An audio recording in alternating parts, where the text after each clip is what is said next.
Bem-vindos a mais um programa Mulher Fora da Caixa. Eu estou aqui na UNB, Universidade de Brasília, uma das universidades mais renomadas do Brasil. Eu vim conversar com a Juliana Martinelli, uma jovem de 29 anos, considerada pela Forbes uma das jovens mais promissoras do nosso país.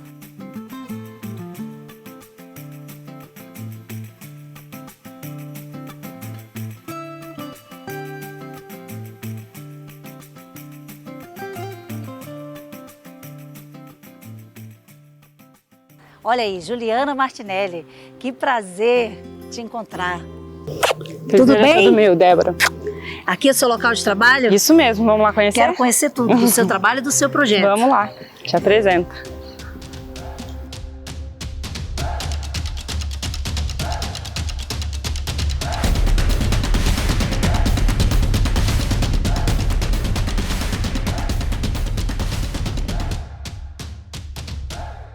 Juliana Martinelli, considerada pela Forbes uma das jovens mais promissoras do Brasil antes dos 30.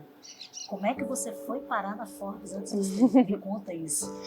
Foi uma surpresa, na verdade, né? A lista da Forbes que faz referência a esses jovens, né, que trabalham em várias áreas, aí eles separam por setor.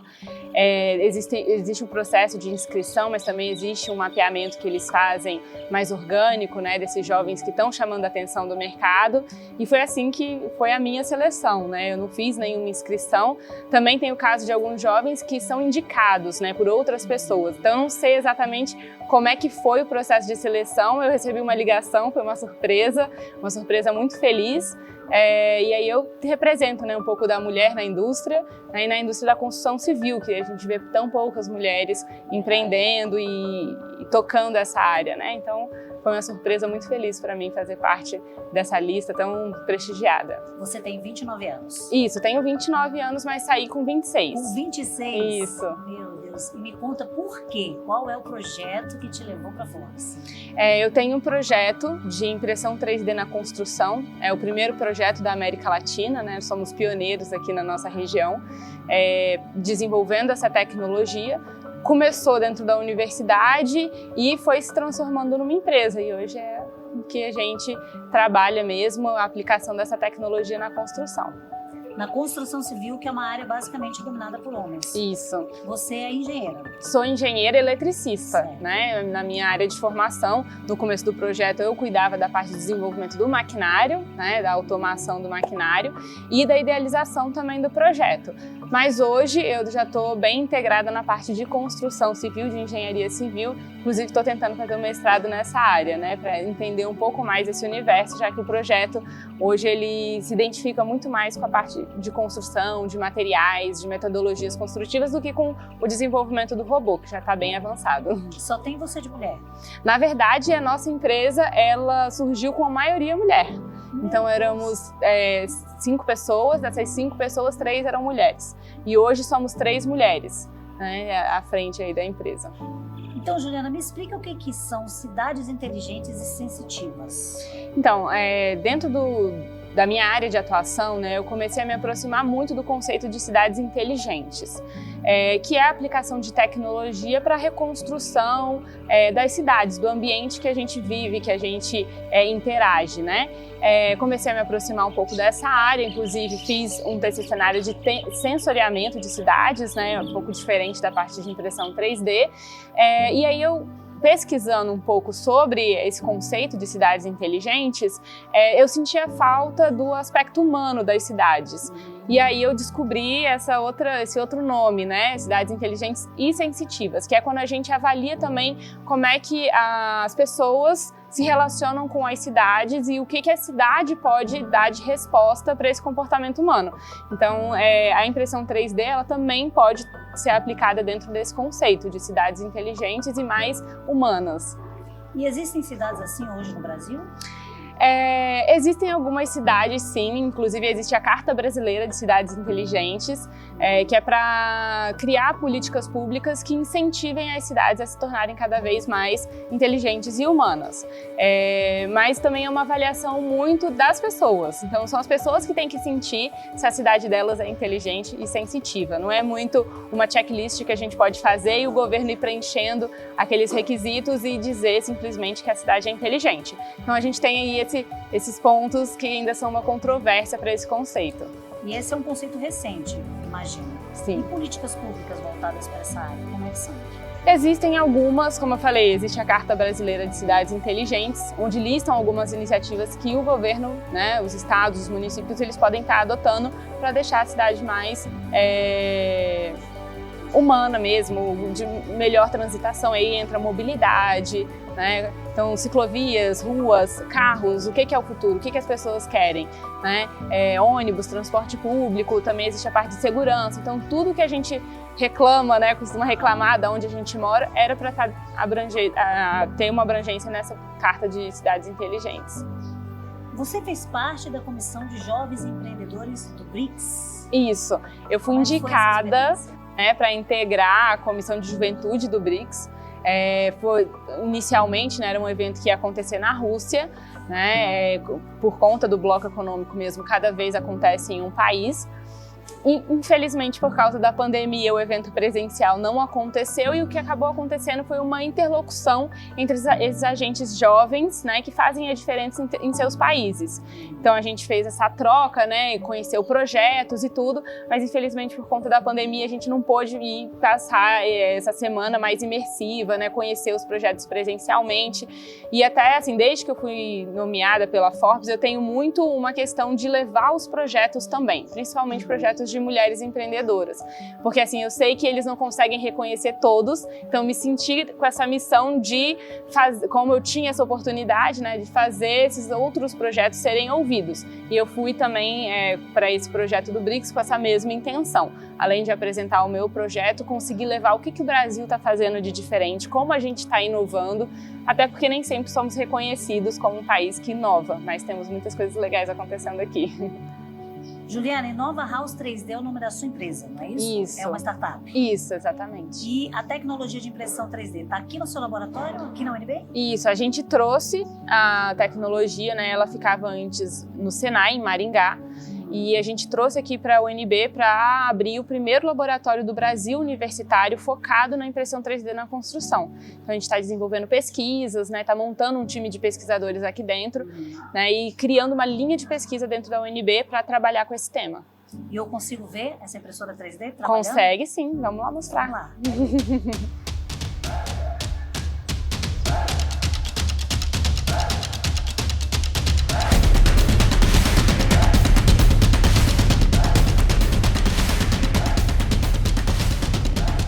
Juliana, então esse é o seu laboratório? Esse aqui. aqui. É aqui que você faz tudo o que você precisa. Isso. Esse é o seu uniforme. E cadê o chapeuzinho de engenheira? Tá ali, deixa eu pegar. Quero ver.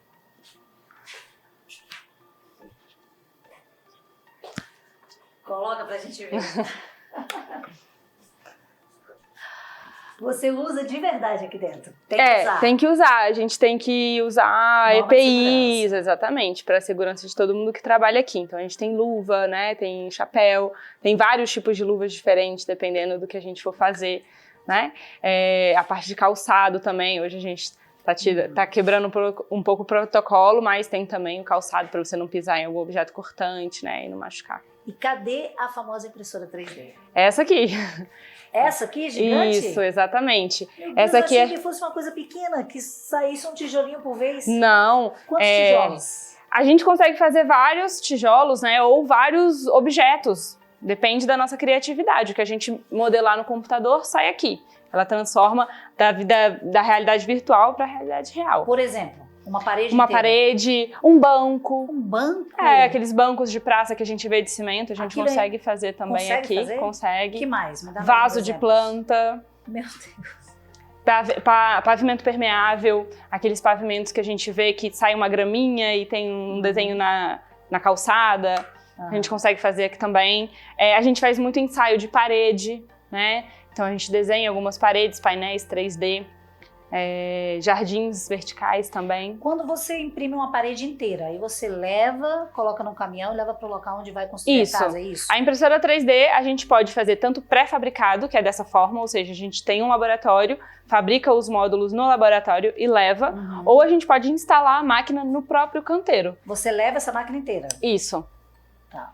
E aí lá você consegue construir uma casa em quanto tempo?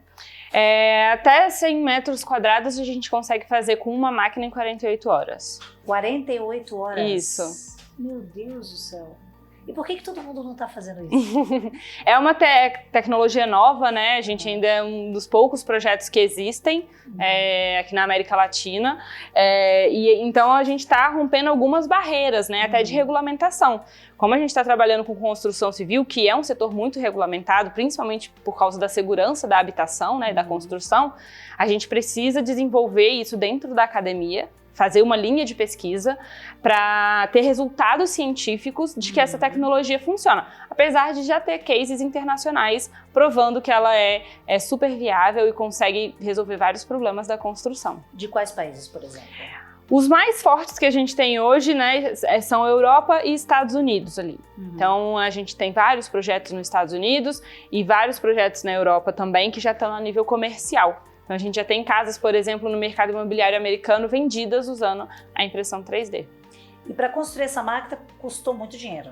A gente já recebeu mais de 800 mil reais de investimento, né? Todo esse montante foi ou de investimento próprio ou de edital de fomento público à inovação.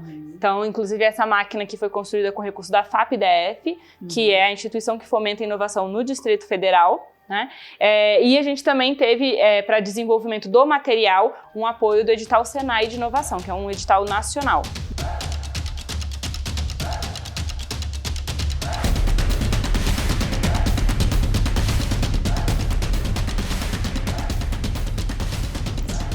Meu nome é Marcos Honorato, eu sou engenheiro civil, professor na Universidade de Brasília. Atualmente eu trabalho com pesquisa na área de estruturas de concreto armado, estruturas de concreto protendido.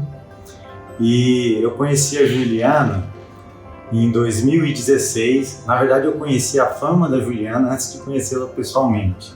Eu tenho um grupo de pesquisa e alguns dos meus alunos me falaram em uma determinada ocasião, olha, eu tenho uma aluna da engenharia elétrica que está pensando em trabalhar com impressão 3D em concreto e alguma coisa ligada a casas populares. E esse comentário ficou ali guardado e mais adiante ela saiu numa matéria da revista Forbes e aí eu falei, essa aqui é a aluna lá da engenharia elétrica. E eu sempre quis encontrar com ela para conversar sobre o projeto dela assim, na universidade, mas eu encontrei a primeira assim, nas redes sociais, ali, por meio das mídias da Inova House 3D. Então, primeiro eu conheci ali a empresa dela e a gente conversou pela primeira vez em 2019, quando eu convidei ela para participar de um evento do meu grupo de pesquisa. Tem um grupo que chama GTEC UNB, que é um grupo de estudos de tecnologias da engenharia civil. E eu convidei ela para dar uma palestra lá para os alunos. Nós fazemos um evento todo mês que chama GTEC Profissionais. E nós convidamos os profissionais de destaque aqui da cidade de Brasília para falar sobre trajetória acadêmica, vida profissional, empreendedorismo, das mais diversas áreas. E desde 2019 eu comecei a ter um contato mais direto com a Juliana, pensando ali sobre a impressão 3D. Em 2020, quando vem a pandemia, esse contato é meio interrompido e eu decido começar a estudar um pouco esse ambiente da construção digital na engenharia civil, né? Na construção civil diretamente. E aí eu falo para ela, olha, Juliana, eu estou começando a estudar aqui com o meu grupo a parte de impressão 3D, com estruturas de concreto especificamente. E ela me deu uma dica, falou, olha, professor, não começa do zero não, começa de onde eu estou agora, a gente pode se juntar e começar a estudar isso juntos. Então de lá para cá nós estamos trabalhando juntos aí já há mais ou menos 1 ano e meio, pelo menos em contato. Hoje nós trabalhamos já diretamente no Laboratório de Estruturas da Universidade de Brasília, né? E eu acho que a Juliana hoje representa bem essa nova mulher do século XXI, né? Que é uma mulher que sabe o que quer, sabe como quer e que dispõe da vida para realizar, para alcançar as ideias que a mente dela lhe sussurra, né? Então, eu acho ela uma pessoa extremamente corajosa, ela é talentosa, ela é dedicada, não tem um dia que ela não está lá no laboratório, ela também é generosa, né, em transmitir o conhecimento dela para os alunos que acompanham ela lá, é bastante inteligente e ela representa bem, eu acho que esse papel da mulher empreendedora, de que sabe onde quer chegar, de que tem uma ideia, de que persiste, de que sabe a necessidade que o mercado quer e embora apareçam algumas limitações e essas limitações dizem para ela, não, sai disso, vai para aquilo, ela insiste e ela sabe que a ideia dela vai dar certo. E agora eu também acredito que a ideia dela vai dar certo. Então eu acho que a Juliana é sim uma mulher fora da caixa e eu acho que essa caixa está ficando cada vez menor para ela.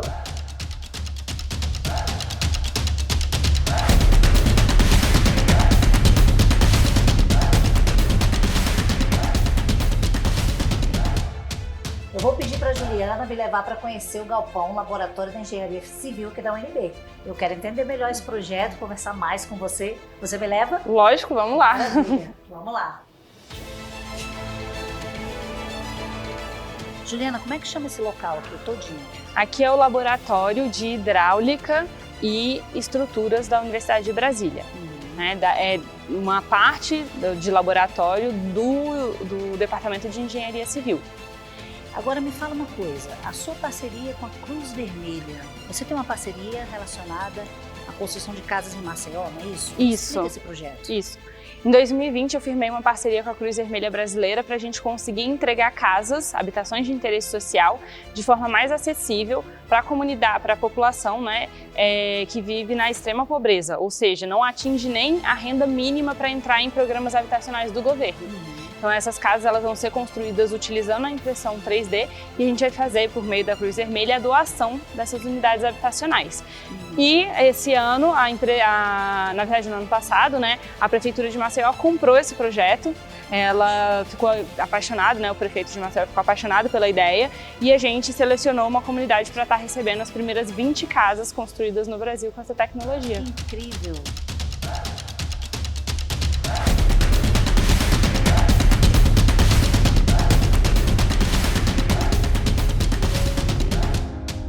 Bom, o projeto da nossa Vila Resiliente, humanitária, autossustentável e com democratização da tecnologia, a primeira vila que vai acontecer, que vai ser formatada no mundo, é uma parceria da Cruz Vermelha junto com a Inova House. A concepção do projeto veio de uma reunião da Cruz Vermelha com a Juliana na Inova e a Juliana colocou à disposição essa impressora 3D para levar à população uma solução de devolução de dignidade através das habitações.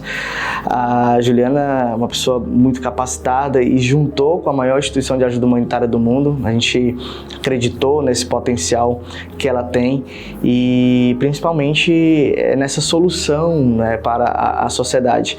Então, uma concepção desse projeto foi criada através dessa reunião, uma forma conjunta, né, de darmos as mãos para solucionar um problema de devolução de dignidade.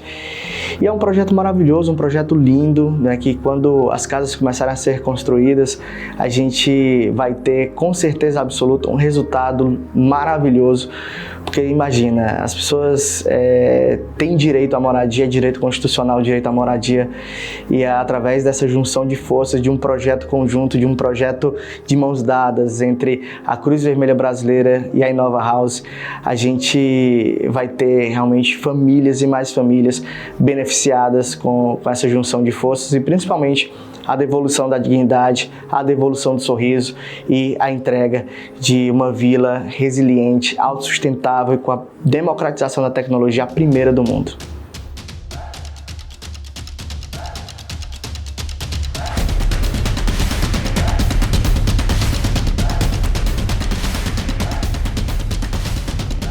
E essa tecnologia já tem em outros locais? Já. A tecnologia ela surgiu nos Estados Unidos, mas foi mais desenvolvida e foi assim que ela se popularizou na China. Só que hoje os principais polos de desenvolvimento de projetos desse tipo de tecnologia são na Europa e nos Estados Unidos. E aqui no Brasil? Aqui no Brasil a gente tem o nosso projeto hoje e a gente tem algumas propostas dentro de universidades ou algumas indústrias que estão começando a conhecer essa tecnologia e querendo investir nisso. E o que você imagina para daqui a 5 anos? Daqui a 10 anos? Como você se imagina? Onde vai estar o seu projeto daqui a 10 anos? É difícil um pouco de falar, né? Mas o meu sonho é que a gente consiga realmente estar entregando as vantagens da impressão 3D para a população, né? E aí deixando a habitação algo mais acessível, para a gente reduzir todos os problemas habitacionais que a gente tem, principalmente o déficit habitacional. O que te fez na vida encabeçar um projeto social tão importante quanto esse? Em 2014, eu pude experimentar de perto uma realidade muito dura, que foi do Haiti. O Haiti, em 2010, passou por um terremoto e em 2014 o país ainda não tinha conseguido se reconstruir. E aí, nessa mesma época, a China, que é aquele projeto que eu falei, lançou uma matéria de que ela estava imprimindo 10 casas em um dia, com essa tecnologia de impressão 3D. Ficou uma pulguinha atrás da orelha, eu não consegui abandonar essa tecnologia, comecei a pesquisar mais sobre isso e tive a ideia de levar essa tecnologia para Haiti, para reconstruir o país. Infelizmente não deu certo, a tecnologia era muito nova na época, então eles tinham muito medo de levar mais problema do que uma solução em si. E aí eu resolvi desenvolver a tecnologia aqui para quem sabe conseguir impactar tanto os brasileiros quanto todo mundo que precisa aí de habitação e de reconstrução no mundo. Desde criança você sempre pensou em fazer algo com viés social? Não. Ou foi acontecendo? Foi acontecendo, na verdade. Eu sempre tive um incômodo muito grande com a questão de falta de habitação no mundo, né? Então eu via moradores de rua, né? Eu fazia alguns projetos sociais, já fiz alguns projetos sociais antes de abrir minha startup com um propósito social, mas eu não sabia exatamente qual causa que realmente ia me fazer levantar da cadeira para agir. Né? E foi essa.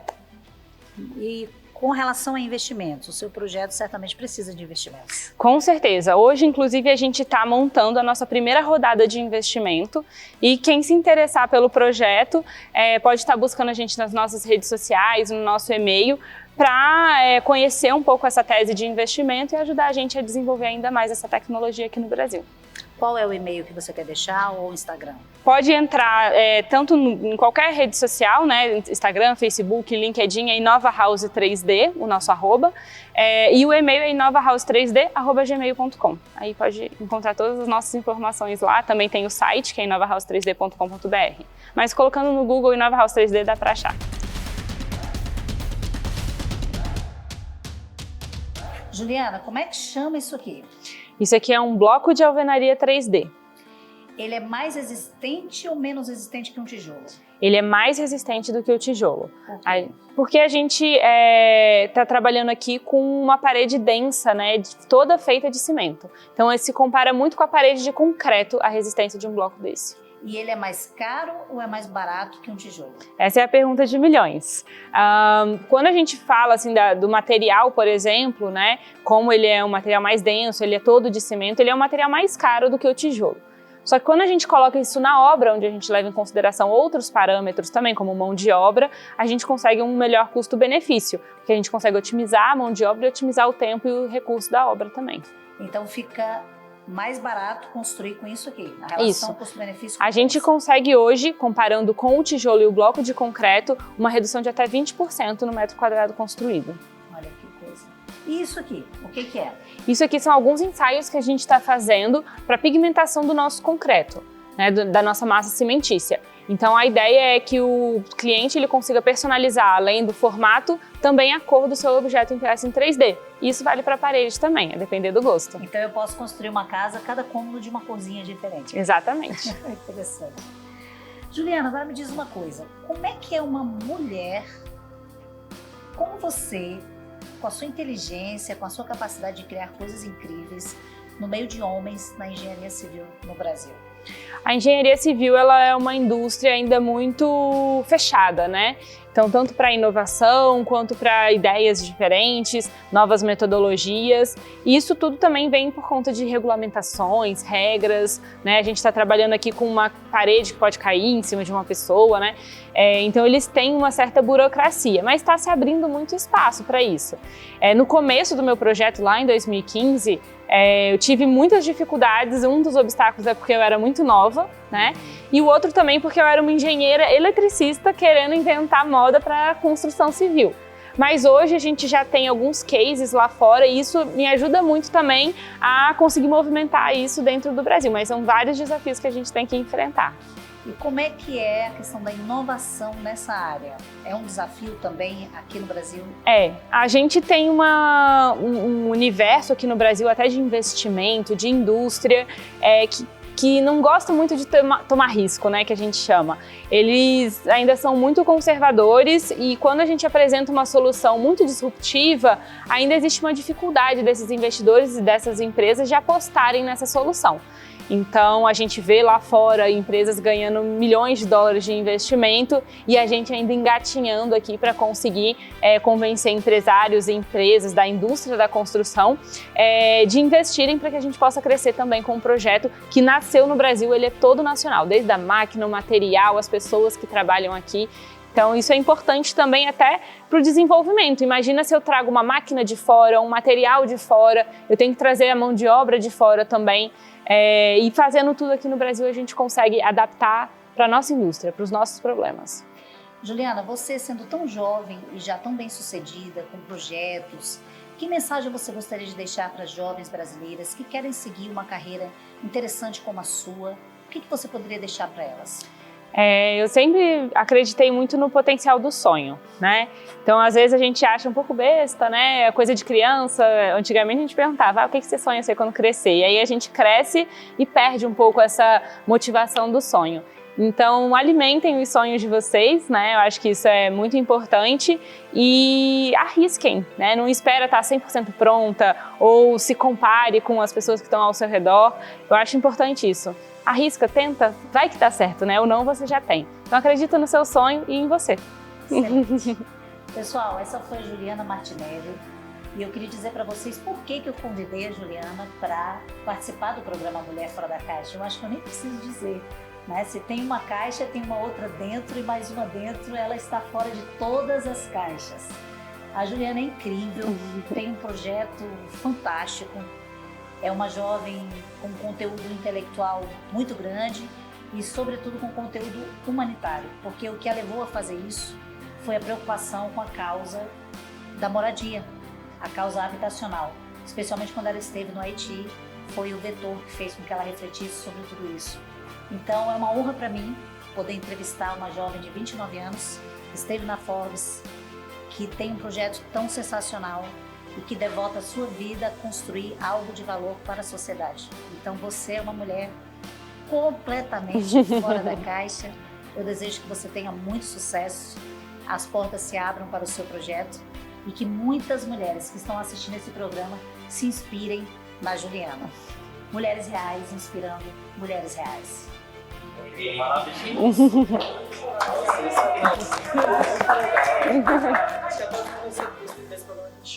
Eu tô quase chorando.